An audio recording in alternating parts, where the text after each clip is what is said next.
दोस्तों नमस्कार। कुंभ राशि वाले मेरे मित्रों, आप सभी का आज के ज्योतिष के इस चेतावनी भरे कार्यक्रम में बहुत बहुत स्वागत है। हृदय से अभिनंदन है। माता रानी आपकी हर मनोकामना पूरी करें, आपके हर कार्य में आपका साथ दें। दोस्तों, अगले 3 दिनों में भूल कर भी यह एक चीज किसी को मत दे देना। जी हाँ दोस्तों, यह हमारी आपको एक बहुत बड़ी चेतावनी है। यदि आपने इस बात को नहीं माना तो फिर हम आपसे गारंटी के साथ कहते हैं कि आप अपने जीवन में बहुत बड़ी मुसीबतों को खुद ही निमंत्रण दे देंगे और अपनी बर्बादी के खुद ही जिम्मेदार होंगे। और एक बात हम आपको और बता दें कि जो बातें हम आपको आगे इस वीडियो में बताने जा रहे हैं, उन बातों को आप बिल्कुल भी हल्के में मत लेना, मजाक समझने की भूल मत कर लेना, क्योंकि जो बातें हम आपको बताने जा रहे हैं वे पूर्ण रूप से शास्त्रीय पद्धति और ज्योतिषीय आकलन पर आधारित हैं। हमने आपकी राशि के ग्रह नक्षत्रों का अच्छी तरह से अध्ययन किया है और इसी गहरे अध्ययन के बाद जो जरूरी बातें, बेहद ही आवश्यक बातें बाहर निकल कर आई हैं, बस उन्हीं बातों को हम आपको इस वीडियो में बताने जा रहे हैं। तो बस पूरे विश्वास के साथ ठंडे दिमाग से एकांत में बैठकर इस वीडियो को देखें और हर एक बात को समझने का प्रयास करें। दोस्तों, यकीन मानें कि हम दिन रात प्रयास करके बहुत मेहनत से आपके लिए सर्वोत्तम जानकारी का भंडार लेकर आते हैं। अब ऐसे में यह आपकी जिम्मेदारी बनती है कि आप इस ज्ञान का सम्मान करें और इसे अपने जीवन में उतारें, ताकि आपके जीवन में कुछ नए और आपके मन के मुताबिक आश्चर्यजनक परिणाम आपको हासिल हो, आपको खुशियां मिले, ईश्वर का आशीर्वाद मिले, धन दौलत संपदा मिले और इन सब के बाद आप अपने जीवन में आनंद को प्राप्त हो, सुख भोगें। तो अब इतनी बातों के बाद हम यह समझते हैं कि आपके मन में निश्चित तौर पर यह प्रश्न तो अवश्य आ रहा होगा कि आखिर ऐसी कौन सी चीज है जिसको किसी को देने मात्र से ही आपके जीवन में बर्बादी का आगमन हो जाएगा। और दूसरी बात यह है कि इस चीज के पीछे ऐसा कौन सा विधान जुड़ा हुआ है, यानी कि इस जानकारी का स्रोत क्या है, कौन सा ग्रह, कौन सा नक्षत्र, कौन सा ऐसा योग है जो आपको इस चीज के लेन देन से रोक रहा है। तो दोस्तों, आप चिंता न करें, हम आगे वीडियो में आपको हर एक बात पूरे विस्तार के साथ बताने जा रहे हैं और जब यह वीडियो समाप्त होगा तो हम गारंटी देते हैं कि आप निश्चित तौर पर संतुष्ट होंगे। आपके मन को बहुत ही अच्छा लगेगा, आपको पता चल जाएगा कि आपने अपना समय खराब नहीं किया है, आपको बेहतरीन ज्ञान हासिल हुआ है। अब आप अपने जीवन को बदलने में पूर्ण रूप से सक्षम हैं। तो चलिए बिना समय गवाए आज के इस बेहद ही महत्वपूर्ण और ज्ञानवर्धक वीडियो को शुरू करते हैं। लेकिन इससे पहले आपसे एक निवेदन है कि कमेंट में पूरे भक्ति भाव के साथ जय मां भद्रकाली अवश्य लिखें।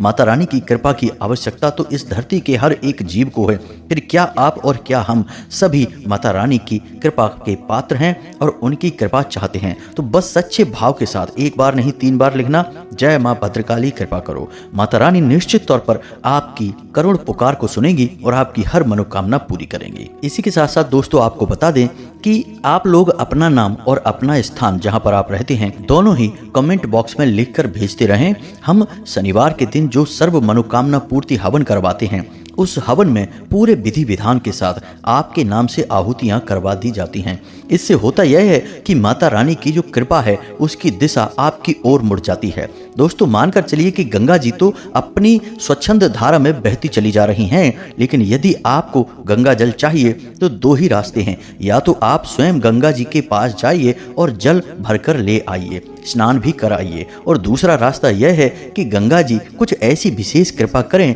कि वे स्वयं अपनी छोटी सी एक धारा आपकी ओर मोड़ दें और आपके जीवन को धन्य बना दें। तो अब गंगा जी चाहे अपनी धारा मोड़ें या ना मोड़ें दोस्तों, लेकिन मां भद्रकाली की कृपा की धारा आपकी ओर अवश्य ही मुड़ जाएगी, ऐसी हमारी आस्था है और वर्षों की हमारी तपस्या और साधना का विश्वास है। जिन लोगों ने अपने नाम और स्थान लिखकर भेजे हैं और जिनके नाम से आहुतियां हो चुकी हैं, उन लोगों के भी कमेंट बॉक्स में ऐसे कमेंट आते हैं कि उनके जीवन में राहत आनी शुरू हो गई है, उनके जीवन से परेशानियां कटनी शुरू हो चुकी हैं। तो दोस्तों, सभी के जीवन में माता रानी की पूरी कृपा हो, सबका उद्धार हो। बस इसी कामना के साथ इस महत्वपूर्ण वीडियो को आगे बढ़ाते हैं और आपको बताते हैं कि इस एक चीज का लेन देन आपको भूल कर भी नहीं करना है। अब दोस्तों, हम आपको बताएं कि जैसे कि किसी एक चीज के या किसी एक कार्य के करने से यदि जीवन में बर्बादी आती है और जब ग्रहों का कुछ योग बनता है तो बौद्धिक क्षमता भी बदल जाती है, यानी कि आदमी उसी कार्य की ओर आकर्षित होता है जो उसे बर्बादी की राह पर ले जाएगा। इसीलिए शायद हमारे बड़े बुजुर्गों ने ऐसा कहा है कि विनाश काले विपरीत बुद्धि, क्योंकि इंसान की बुद्धि जब विपरीत होगी तभी तो वह विनाश काल में प्रवेश करेगा। तो मानकर चलिए कि आपको किसी चीज के लेन देन के लिए रोका जा रहा है और आपके ग्रहों की चाल यह कह रही है यदि यह चीज आपसे दूर जाएगी तो आपके जीवन में बर्बादी आएगी। तो आप निश्चित तौर पर यकीन मानिए कि फिर ऐसे योग भी बनेंगे जो आपको उस चीज के लेन देन के लिए मजबूर करेंगे। ऐसी परिस्थितियों का निर्माण होगा कि आपको मजबूरी में उसका लेन देन करना होगा। इसी को कहते हैं परीक्षा की घड़ियां। अब जो इंसान इस विषय को समझता है, इनकी गंभीरता को जानता है, वह तो संभल कर चलता है और अपने ऊपर नियंत्रण रखता है, और जो नहीं समझता वह भूल कर जाता है। फिर उसकी मेहनत का उसे फल मिलना बंद हो जाता है और इसी को बुरे समय की शुरुआत भी कह देते हैं। इसी प्रकार आपने कई बार लोगों को सुना होगा कि जीवन में सब कुछ अच्छा चल रहा था, फिर अचानक पता नहीं क्या हो गया कि सारी परिस्थितियां बदलनी शुरू हो गईं। यानी कि काम धंधे व्यापार में भी गिरावट आती चली गई और रिश्ते नातों में भी उथल पुथल होनी शुरू हो गई। अब यह सब दोस्तों आपकी आर्थिक स्थिति से ही जुड़ा हुआ होता है। आप यकीन मानिए कि चाहे घर का चैन सुकून हो, सुख समृद्धि हो, दुनियादारी के सारे रिश्ते नाते हों, सब कहीं ना कहीं मूल में जाकर आपके अर्थ, आपके धन, आपकी आवक से ही जुड़े हुए हैं। इसी वजह से जो लोग बेरोजगारी का दंश भोग रहे हैं, उनसे दुनिया किस प्रकार बर्ताव करती है, किस प्रकार उनका शोषण किया जाता है, मजाक उड़ाया जाता है, आप अच्छी तरह से यह बात समझते हैं। यानी कि आपके पास यदि माता लक्ष्मी की कृपा है तो आपको सारी दुनिया नमस्कार करती है, आपके आगे पीछे घूमती है, और यदि आप कंगाल हैं, आपके पास फूटी कौड़ी भी नहीं है, तो कोई भी रिश्ता नाता या फिर कोई भी सगा संबंधी आपके लिए खड़ा नहीं होना चाहता है। आपके साथ बात करना भी लोगों को समय की बर्बादी लगती है। तो बस दोस्तों, हम यही चाहते हैं कि आपके जीवन में इस प्रकार का समय कभी भी नहीं आए। हालांकि पहले आपने अपने जीवन काल में कई बार इस प्रकार का समय देखा है जब आप पूरी तरह से कंगाल हो चुके थे, लेकिन अब आपके जीवन में ऐसा समय नहीं आना चाहिए। इसलिए पल प्रतिपल की आपको जानकारी देने का प्रयास करते हैं।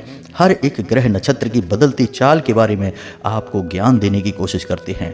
अब आपको यह बात समझनी चाहिए दोस्तों कि आज जो ग्रह आपके लिए अच्छे फल दे रहा है, हो सकता है कि 2 दिन बाद उसी ग्रह का आपके ऊपर कोई प्रभाव ना पड़े और कोई नकारात्मक ग्रह यानी क्रूर ग्रह आपकी राशि में कुछ इस प्रकार से गोचर करने लगे कि आपको नकारात्मक परिणाम प्राप्त होने लगे। तो अब हर एक ग्रह का अपना एक विशेष उपाय होता है, विशेष स्वभाव होता है। यदि आप समझते हैं कि यह परिवर्तन किस प्रकार चल रहा है, गोचर किस प्रकार हो रहा है, तो आप उसी के अनुसार जीवन में छोटे छोटे बदलाव करते जाएंगे, कुछ उपाय करते जाएंगे, तो आपको नकारात्मक क्रूर ग्रहों का ज़्यादा प्रभाव नहीं पड़ेगा। यानी आपके जीवन में बाधाएं बहुत कम आएंगी, जीवन सुचारू रूप से चलता रहेगा। अब ऐसे में कुछ लोग यह कहेंगे कि हम इन सब फालतू की बातों को नहीं मानते हैं, हम तो केवल अपने आप में रहते हैं और हमें अपने जीवन में पता है क्या करना है क्या नहीं करना है। दोस्तों, ये वही लोग होते हैं जिन्हें ना तो धर्म के बारे में पता है, ना ही ईश्वर के बारे में पता है, और ना ही ज्योतिष शास्त्र के बारे में एक शब्द भी पता है। क्योंकि यदि इन्हें इन सब चीज़ों के बारे में ज्ञान हो, इनकी महात्म को ये समझें, तो निश्चित तौर पर ये इनका प्रयोग करना भी जाने। नहीं तो आप विचार करके देखिए कि पुराने जमाने के राजा महाराजा अपने पास मंत्री, ज्योतिषाचार्य और प्रकांड विद्वानों को क्यों रखा करते थे, पंडितों को क्यों रखा करते थे? क्योंकि वे अपने जीवन में तरक्की करना चाहते थे, अपने राजपाट को हमेशा बनाकर रखना चाहते थे। अब ऐसे में जो राजा ऋषि मुनियों का सम्मान करना भूल जाते थे, अपने गुरुओं का, ज्योतिषाचार्यों का, पंडितों का अपमान करते थे, वे मिट्टी में मिल जाया करते थे। तो इन सब बातों का दोस्तों बहुत अधिक महत्व है। बस आपके मानने से ही सारे परिवर्तन होने शुरू हो जाएंगे, क्योंकि आप मानेंगे तो आप जानेंगे, और अगर जानेंगे तो आप बदलाव के लिए उपाय और प्रयास करना शुरू कर देंगे, और यहीं से आपके जीवन में परिवर्तन होना शुरू हो जाएगा। दोस्तों, इन सारी बातों को हम आपसे इसलिए बताते हैं ताकि आपके मन में भूल कर भी, गलती से भी विष का वास ना हो जाए। जी हाँ दोस्तों, विष का वास यदि मन में हो गया तो वहम का भूत दिमाग पर चढ़ जाता है। फिर इंसान को हर जगह केवल और केवल गलतियां, त्रुटियां, नकारात्मकताएं दिखाई देती रहती हैं। इसलिए विश्वास करिए, ये सारी जो आसपास हमारी व्यवस्थाएं बनाई गई हैं हमारे पुरखे पूर्वजों के द्वारा, वे हमारे जीवन को सरल बनाने के लिए हैं। अब आप दोस्तों ध्यान से समझिए, जो बातें हम आपको बताने जा रहे हैं वे बेहद ही महत्वपूर्ण हैं। दोस्तों, हम अपने जीवन में सामाजिक वातावरण में रहते हैं और लेन देन करना एक स्वाभाविक प्रक्रिया है। बिना लेन देन के काम चलता भी नहीं है। लेकिन दोस्तों, इस प्रक्रिया का अनुसरण करते करते हम यह भूल जाते हैं कि कुछ चीज़ें ऐसी होती हैं जिनका लेन देन गलती से भी नहीं करना चाहिए। शास्त्रों में इनके लेन देन को बाधित माना गया है, यानी कि मना किया गया है। तो कुछ चीज़ें हैं जिनके बारे में आज हम अभी आपको बताने जा रहे हैं। उसके बाद उस मुख्य चीज़ का जिसका एक विशेष ग्रह गोचर से संबंध है, उसके बारे में आपको बताएंगे। अब ज्ञान संपूर्ण हो तो जीवन में बड़े बदलाव ला सकता है। आधे अधूरे ज्ञान से जीवन में बदलाव लाने के बारे में सोचना बिल्कुल वैसा ही है जैसे बिना पतवार वाली नाव के सफर करने के बारे में सोचना। तो दोस्तों सुनिए ध्यान से। सबसे पहली चीज कि आपको नमक किसी को भी नहीं देना है, यानी बाहर के इंसान को नमक नहीं देना है। यदि कोई बाहर का इंसान आपसे यह कहता है कि थोड़ा नमक दे दीजिए, हमारे घर में ख़त्म हो गया है, तो आप उसे किसी भी प्रकार से टाल दीजिए, लेकिन नमक का लेन देन मत करिए। अब ऐसा क्यों दोस्तों? तो दोस्तों, नमक के अंदर दो खूबियाँ होती हैं। शास्त्रों में बताया जाता है कि नमक को माता लक्ष्मी का प्रतीक माना जाता है, इसीलिए नमक को कभी जमीन पर गिरने नहीं दिया जाता है। जमीन पर नमक का गिरना अपशगुन माना जाता है।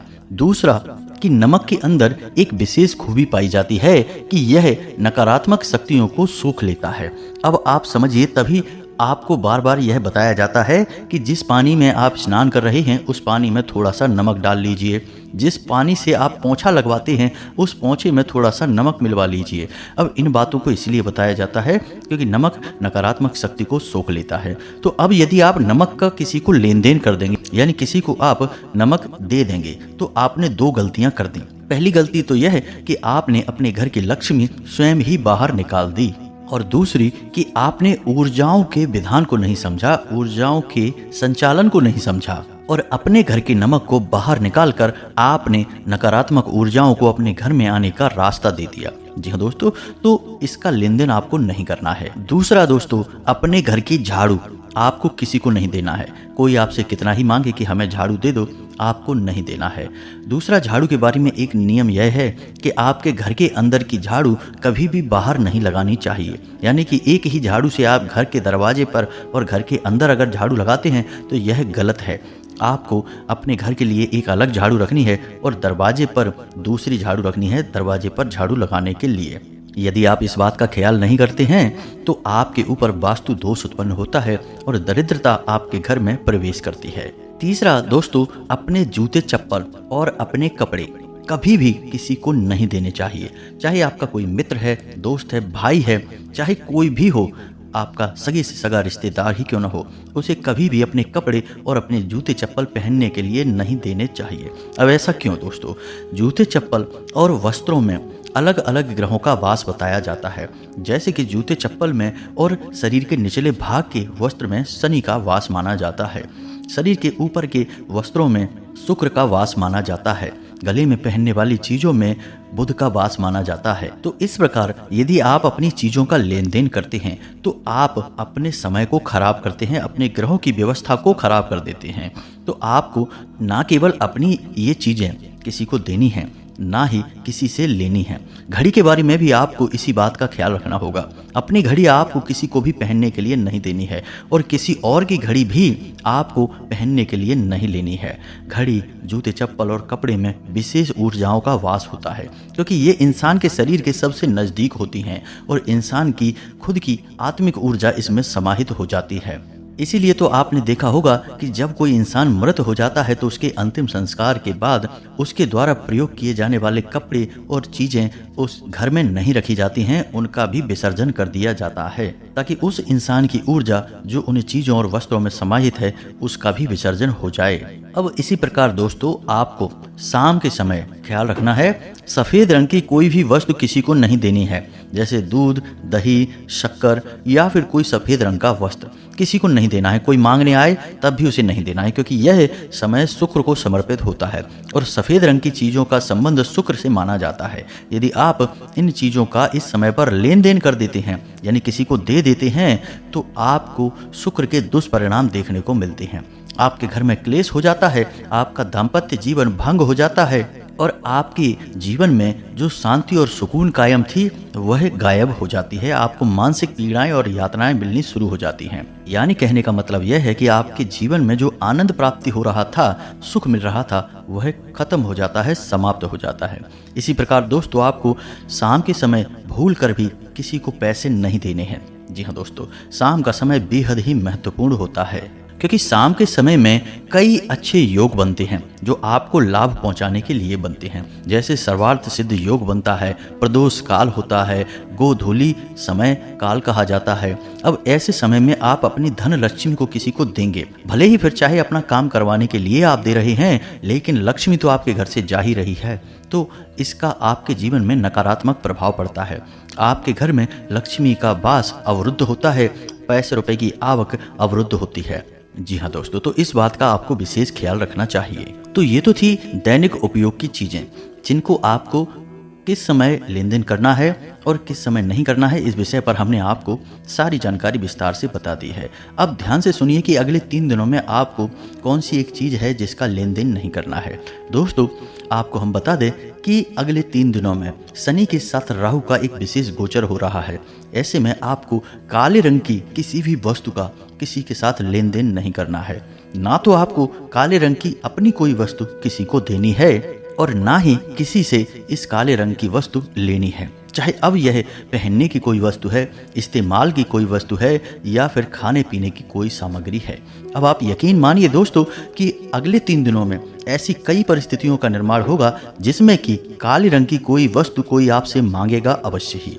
अब आप जब उस वस्तु का लेन देन करने चलें तो निश्चित तौर पर अपने दिमाग में यह विचार लेकर अवश्य आएं कि यह काले रंग की वस्तु है या नहीं है। मानकर चलिए कि आपके पास काले रंग के जूते हैं और कोई मांग रहा है कि अपने जूते दे दो 1-2 दिन के लिए या कुछ समय के लिए, तो देखना कि वे जूते काले रंग के तो नहीं हैं। और हम गारंटी के साथ कहते हैं कि निश्चित तौर पर काले रंग के ही होंगे, क्योंकि दोस्तों जब बुरा समय आने को होता है तो परिस्थितियां ही कुछ इस प्रकार की बनने लगती हैं कि आपको उसी कार्य को करने के लिए बाध्य किया जाता है, तभी तो आपका बुरा समय आएगा। तो निश्चित तौर पर अगले 3 दिनों में काले रंग की किसी वस्तु के लेन देन की परिस्थितियां बनेगी। आपको संभल कर रहना है, लेन देन करते समय सावधानी बरतनी है। अब ऐसे में यदि कोई मांगता है तो आप क्या करें?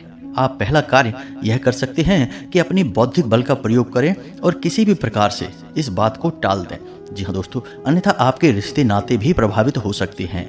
अब किसी विशेष मुहूर्त काल को टालने के लिए आप किसी के साथ अपने रिश्ते तो खराब कर नहीं देंगे, क्योंकि मांगने वाले को नहीं पता कि आपकी राशि में किस प्रकार के ग्रहों का गोचर हो रहा है। वह तो एक सामान्य प्राकृतिक प्रक्रिया का पालन कर रहा है, उसकी जरूरत है इसलिए वह मांग रहा है। तो आपको या तो किसी बात को कहकर उसे टाल देना है या फिर कोई ऐसा बहाना बनाना है जो कि वास्तविक लगे और सच्चाई के करीब हो। यानी कि कोई झूठ मूठ बात नहीं बोलनी है जिससे कि आपको पछताना पड़े और आपका रिश्ता भी खराब हो जाए। ये बात हम आपसे इसलिए कह रहे हैं कि योग तो जीवन में बनते बिगड़ते रहते हैं। अब इनके चक्कर में आप किस किस से अपने रिश्ते खराब करेंगे। वैसे भी हम आपको बता दें कि आपकी राशि के जातक रिश्ते नातों के मामले में थोड़े से कम भाग्यशाली होते हैं, यानी कि इन्हें इतना अधिक प्रेम और विश्वास दूसरों से मिल नहीं पाता है।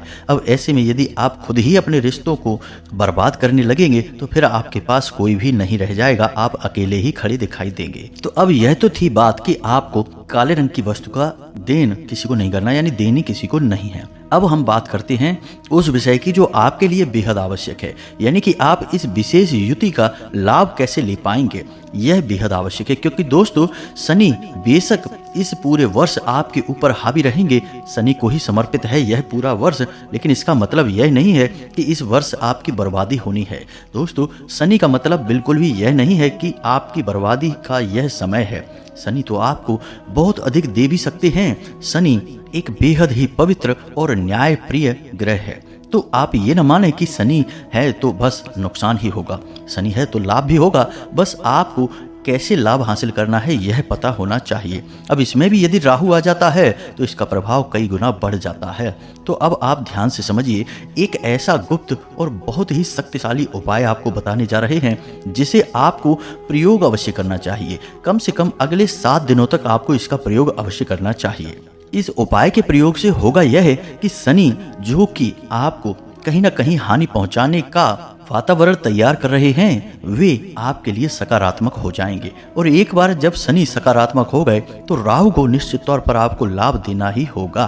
तो हम गारंटी देते हैं कि आपने यदि इस उपाय को करना प्रारंभ किया आज अभी से, इसी वक्त से जब आप इस वीडियो को सुन रहे हैं, तो आप देखेंगे कि अगले 3 दिनों में आपको आकस्मिक धन लाभ होगा, आकस्मिक मान सम्मान में लाभ हासिल होगा, यानी मान सम्मान बढ़ेगा। यानी कहीं ना कहीं से आपको आकस्मिक एक ऐसी खबर अवश्य ही प्राप्त होगी जिससे कि आपको बहुत अच्छा लगेगा। आपको लगेगा कि आपका जीवन सफल हो गया, जीवन में आनंद प्राप्ति शुरू हो गई है। जी हाँ दोस्तों, तो अब ध्यान से सुनिए, यह उपाय बहुत ही कारगर है। तो आपको क्या करना है कि एक काले रंग की कपड़े की पोटली लेनी है।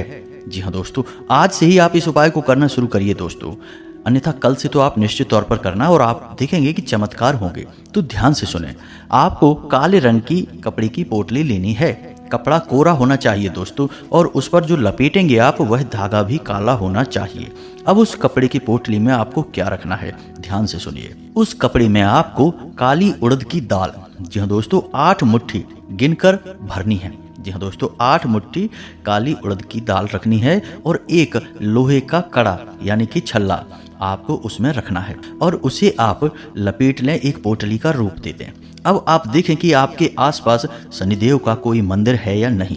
यदि मंदिर है तो उस मंदिर में आपको उसे दान दे आना है। ऐसा आपको 7 दिन तक लगातार करना है, यानी जब से आप इसे प्रारंभ करेंगे तब से लगातार 7 दिनों तक यह उपाय आपको करना है।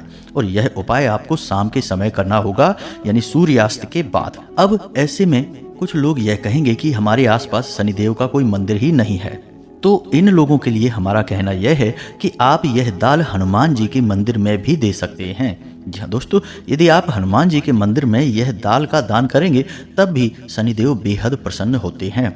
अब एक बात हम आपको बताएं कि जो लोग हनुमान जी का पूजन सच्चे मन से करते हैं, शनिदेव उनसे वैसे ही बहुत प्रसन्न रहते हैं, क्योंकि शनिदेव के ऊपर हनुमान जी का एक बहुत बड़ा दायित्व है। हनुमान जी ने जिस प्रकार रामायण में उनकी मदद की थी, रावण के यहाँ से उन्हें बचाया था, उसी प्रकार शनिदेव ने भी उन्हें वचन दिया था कि वे हमेशा हनुमान जी के साधकों की मदद करेंगे, उन्हें कभी हानि नहीं पहुंचाएंगे। तो यह एक छोटा सा उपाय है। आप हनुमान जी के मंदिर भी जा सकते हैं और इस दाल को दान कर सकते हैं। इस दाल में एक लोहे का कड़ा भी रखा हुआ है, जब आप दान करें तो यह बता अवश्य दें। 7 दिनों तक इस उपाय को करिए और चमत्कारी परिणाम देखिए दोस्तों। जहां शनि आपको परेशान करने वाले थे, वहीं अब शनि आपके पक्ष में होंगे और ऐसा जबरदस्त लाभ आपको पहुंचाएंगे कि आप भी चौंक जाएंगे। इस उपाय की महिमा लाल किताब में खूब बताई गई है दोस्तों। वैदिक परंपरा के अनुसार शनिदेव को कोई भी काले रंग की वस्तु दान की जाए तो शनिदेव बहुत प्रसन्न होते हैं। तो यह उपाय शनिदेव के महात्म को बताता है, वैदिक परंपरा को बताता है, और इस उपाय के कर लेने मात्र से शनिदेव के भयंकर से भयंकर दोष से जातक मुक्त हो जाता है। तो आप भी इस उपाय को करिए और फिर हमें कमेंट करके बताना कि आपके जीवन में कोई बदलाव आया कि नहीं आया, आपको कोई अच्छी खबर प्राप्त हुई या नहीं हुई। हम बेसब्री से इंतजार करेंगे कि आपके ऊपर इस उपाय ने किस प्रकार से कार्य किया है। दोस्तों, हमें पूर्ण विश्वास है, 100% हमें इस उपाय के ऊपर पूरा विश्वास है कि यह आपको बहुत अच्छी खबर दिलाएगा, आपको बहुत बड़े लाभ दिलाएगा। इसी के साथ साथ दोस्तों, यदि आपके मन में कोई प्रश्न उठता है इन बातों को लेकर तो आप कमेंट करके पूछें, हम आपके प्रश्नों के जवाब देने की पूरी कोशिश करेंगे। कमेंट में पूरे भक्ति भाव के साथ जय माँ भद्रकाली कृपा करो अवश्य लिखना, जय शनिदेव कृपा करो अवश्य लिखना। माता भद्रकाली और शनिदेव की सम्मिलित कृपा आपको निश्चित तौर पर प्राप्त होगी। यदि वीडियो आपको पसंद आया है तो लाइक अवश्य करें, चैनल पर पहली बार आए हैं तो सब्सक्राइब कर लें, हमारा मनोबल बढ़ता है। बंधुओं, आपके प्रेम और विश्वास से ही हम यहाँ तक आ गए हैं, आगे भी जाएंगे। हमें पूरा विश्वास है आपका प्रेम हमें इसी प्रकार मिलता रहेगा। मिलते हैं अगले ज्ञानवर्धक वीडियो में, तब तक के लिए धन्यवाद। जय माता की।